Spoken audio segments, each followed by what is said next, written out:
So in this video, I'm gonna show you how to enable or disable switchable graphics device in BIOS on your AORUS 15 laptop.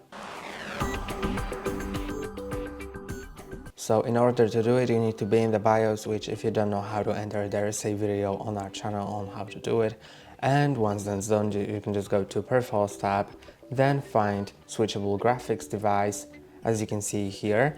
And what it means is if it's set to SG mode, then in the system, you'll be able to switch between two graphics cards that you have, whereas one of them is the NVIDIA card, which is good for gaming and performance, and there's Intel card, which is integrated with your CPU, and it's good for battery saving.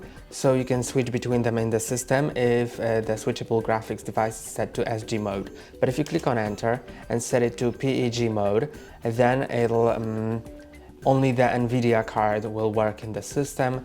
You will only have that available. So you can just select the mode that you like.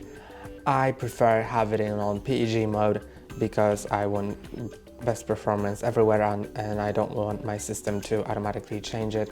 So I'll leave it on this, and that's all for today. Don't forget to like and subscribe. See you next time.